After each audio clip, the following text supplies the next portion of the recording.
제가 오늘 소개해드리고 싶은 인물은 베르나르 뷔페라는 화가예요. 최근에 들어서 가장 자주 생각했었던 인물이기도 하고 작년에 이 사람에 대해서 처음 알게 됐지만 그 이후로 되게 큰 영향이라던가 영감 같은 것들을 받은 인물이라서 한번 선정을 해보았습니다.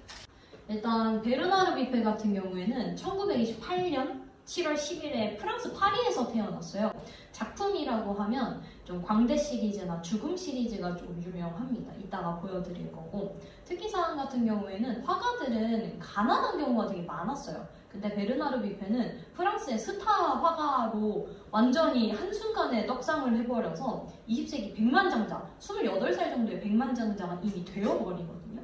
그래서 그때 막 좋은 차 몰고 그 다음에 뭐 성 같은 거, 자기 성 같은 거 하나 사가지고 되게 부유한 삶을 살았었던 화가이고요. 그리고 마지막에는 파킨슨병에 걸려서 생을 마감하게 되는데 이 죽음에 이르는 과정도 저는 개인적으로 조금 안타까우면서도 되게 많은 영감을 얻을 수 있는 포인트라고 생각을 해요. 베르나르 뷔페의 인생을 설명을 가장 먼저 할 때 저는 고난이라는 키워드를 먼저 설명드리고 싶거든요. 정말 저는 그냥 사람들과 소통을 하다 보면, 그리고 제 삶을 들여다보면 사람들은 정말 가지각기의 이유로 힘들어하고 불행해하고 고난을 겪으면서 살아간다는 말이죠. 타인의 삶에 공감하는 포인트가 나와 비슷한 고난을 겪고 있을 때 형태는 다르지만 비슷한 감정과 비슷한 힘듦을 느끼고 있을 때인 것 같아요. 일단 되게 고난이 많았었는데 이 베르나르 뷔페가 살았었던 당시가 2차 세계대전이 일어났었던 당시예요. 그래서 전쟁이라던가 그런 것으로 인해서 뷔페뿐만 아니라 당시에 살던 모든 사람들이 고난을 받고 있었던, 그러니까 가족들을 잃게 되고 전쟁으로 인해서 집이 사라지게 되고, 그리고 초반에는 가난했어요. 화가로 데뷔하기 전까지는 완전히 가난한 삶을 살아서, 그래서 초기의 그림을 보고 후기의 그림을 보면 물감의 두께가 달라요. 초반에는 되게 얇은데 그게 물감을 살 돈이 없어서 일부러 얇게 그렸다고 하더라고요. 그리고 어렸을 때부터 아버지의 부재가 있어서 어머니와 살게 됩니다. 근데 어머니가 베르나르 뷔페가 청년이 됐을 시기에 돌아가셔요. 그 이유로 인해서 원래부터도 정서적으로 조금 불안한 사람이었었는데 우울증, 극심한 우울증으로 평생을 고생을 하게 됩니다. 그리고 이 사람이 스타 화가다 보니까 젊은 나이 19살, 20살 정도에 데뷔를 해서 되게 어린 나이에 엄청 유명한 프랑스 비평가상을 수상을 받아요. 그래서 동시수상, 공동수상을 받았는데 같이 공동수상을 받았었던 화가가 40세였다고 하더라고요. 40대. 그러니까 원래 그 정도 나이대가 되어서 명예와 그런 작품들을 쌓았을 때 받는 상인데 뷔페는 조금 사람들에게 큰 영감을 주다 보니까 어찌 보면 진짜 급속도로 한 번의 성공 궤도에 오르게 된 거죠. 그러다 보니까 초반에는 엄청나게 많은 관심을 받기는 했지만 미술계로부터의 비판도 감수를 해야 하는 부분이었어요. 환경적으로는 전쟁, 그 다음에 주변 사람들의 죽음, 자신의 우울증, 그리고 주변으로부터 오는 그런 증오와 비판의 시선들이 늘 잔잔하게 깔려 있었어요. 나를 둘러싼 증오는 사람들이 나에게 준 훌륭한 선물이다라는 멘트가 되게 크게 적혀져 있었는데 이 뷔페가 자신의 고난을 어떤 식으로 영감으로 활용했는지를 알 수 있는 포인트이고요. 이런 고난들을 견뎌나가면서 그럼에도 살 수 있었던 이유는 그렸기 때문이에요. 그래서 이 사람에게 있어서 산다는 것과 그린다는 것은 동의어예요. 똑같은 개념이었습니다. 두 번째로 넘어가 보면 그림이에요. 그래서 베르나르 뷔페가 그린 그림들인데 보시면 되게 직선 화법의 거칠고 강렬한 그림체를 가지고 있습니다. 딱 보면 엄청 강렬해요. 실제로 보면 색도 엄청 쨍하게 쓰고 이런 부분들이 당시 사람들한테 공감을 불러왔다고 하더라고요. 되게 앙상하고 형식적으로 그리는데 이게 어찌 보면 당시에 모든 사람들이 전쟁으로 인해서 고통을 받고 있었던 시기였고 가난으로 인해서 힘들어하던 시기에 자신들의 적나라한 모습, 자신들의 힘든 모습을 그리는 뷔페의 모습을 통해서 위로를 받은 사람들이 많았다고 하더라고요. 그래서 프랑스 대중들이 가장 사랑했었던 화가라고 불리기도 한다고 합니다. 초기, 중기, 후기의 그림이 되게 차이가 나는데 초기에는 여기에 그린 그림처럼 되게 물감 같은 것도 얇게 쓰고 직선의 형태로 되게 공허하고 우울한 어두운 느낌의 그림을 많이 그려요. 그래서 초반에 이런 그림들을 공개를 했을 때 워낙 강렬하고 한 번도 본 적이 없는 화풍이다 보니까 사람들에게 엄청난 관심을 받고 이목을 집중을 받는데, 중기에는 베르나르 비페가 사랑하는 연인을 만나요. 이것도 이 사람이 그림과 번외로 자신이 살아갈 이유를 찾았었던 것 중에 하나인데, 에나벨이라는 자신의 아내를 만나게 되고 정서적으로 안정이 되게 되면서 그림체가 되게 부드럽게 많이 바뀌어요. 그러니까 이 사람이 상업성 때문에 자신의 그런 거를 내려놨다 라는 식으로 인해서 중기에는 그림이 되게 평화로운 동시에 이 사람의 그런 미술적으로 풀리는 길은 좀 그렇게 평탄하지는 않았다고 합니다. 근데 후기에는 자신이 지금 삶을 사는 이유는 그릴 수 있기 때문인데, 근육에 문제가 생기는 파킨슨병에 걸리게 되면서 손이 제대로 붓을 쥘 수 없는 상태가 돼요. 파킨슨병을 걸리고 그림을 그리는 과정 속에서 다시 약간 초기의 모습으로 돌아와서 되게 거친, 그때는 죽음에 대해서 엄청 찍어내듯이 그렸다고 하더라고요. 비페에게 그림이란 무엇일까를 가장 잘 설명해주는 문구가 바로 이거라고 생각을 하는데, 내가 사는 방법은 그림이었다. 그림은 나에게 숨쉬는 도구이자 내 삶의 지팡이였다 라는 문구가 있고요. 그리고 이 사람이 어떤 화가였는지를 제3자의 입장으로 볼 수 있는 좋은 문장은 자궁 콕토라는 사람이 한 말인데, 화가가 화가라는 증거는 모든 것이 그의 그림처럼 보이기 시작할 때이다. 비페의 전시장 방문 후 저녁이 되었을 때 나는 베르나르의 눈으로 파리를 보게 되었다. 저도 딱 이 느낌을 받았거든요. 이 사람의 그런 그림을 딱 보고 딱 나왔는데 비페라면 지금 내가 보는 이 세상을 어떤 시선으로 봤을까? 라는 부분이 궁금해지더라고요.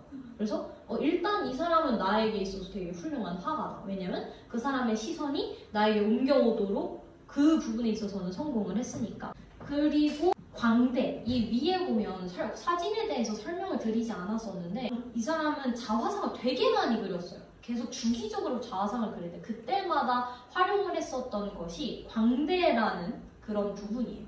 베르나르 비페가 생각하는 광대는 인간의 본질이라고 합니다. 그 뒤에는 어떠한 표정과 감정이 숨겨 있을지 몰라도 일단 사람들 앞에서 연극을 하면서 웃음을 선사하는 그런 캐릭터가 자신과 되게 동일하다고 생각을 했고, 모든 사람들이 그러한 현장에 놓여 있다고 생각을 했대요. 그러니까 어찌 보면 지금으로 말하면 페르소나 같은 거죠. 그래서 자신은 늘 우울하고 늘 힘들고 늘 투쟁하는 삶을 살아가는데, 그것을 사람들에게 들키지 않기 위해서 가면을 쓰고 살아간다. 그것이 나의 삶의 본질이다. 나를 가장 잘 나타내는 키워드이다. 라고 이야기를 했다고 하더라고요. 그래서 이 사람이 삶을 어떻게 살아냈는지를 잘 알 수 있는 그런 포인트라고 생각을 합니다. 마지막 키워드는 사랑인데요. 에나벨 슈미츠는 베르나르의 아내이자 뮤즈였어요. 그래서 이 사람은 연기 활동도 하고 발레를 하기도 하고 되게 다양한 예술 활동을 했었는데, 아나벨이 자신의 글을 썼을 때 베르나르가 그 안에 그런 사파를 그려주기도 하고, 그리고 그냥 서로 되게 협업도 많이 하면서 엄청 베르나르 비페가 안정된 삶을 아나벨 때문에 찾게 돼요. 만약에 베르나르 비페가 아나벨을 만나지 않았더라면 30세에 진작에 자살을 했을 것이다 라고 생각을 하는 사람들도 굉장히 많다고 하더라고요. 근데 아나벨 같은 경우에는 워낙에 좀 안정적이고 평안한 느낌도 있지만 비페에게 있어서 그 의미가 되게 남달랐었던 것 같아요. 그래서 아나벨이 비페에 대해서 묘사한 글이 있는데, 비페는 내가 전설 속 인물로 두고 싶은 그 누구보다 나를 더 열광하게 한다. 나는 그의 모든 것에서 뿜어져 나오는 삶과 열정에 압도되었다. 그러니까 서로가 서로를 되게 리스펙하는 관계였었던 것 같아요. 이것 이상으로 베르나르가 아나벨을 사랑하기도 했었고요.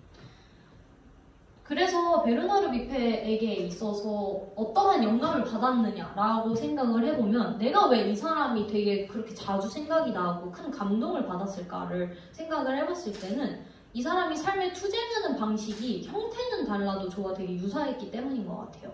저는 우울감이라던가 공허감을 그렇게까지 자주 느끼는 사람은 아닌데, 정도의 차이는 있다고 하더라도 모든 사람들이 그런 감정을 느낀다고 생각을 해요.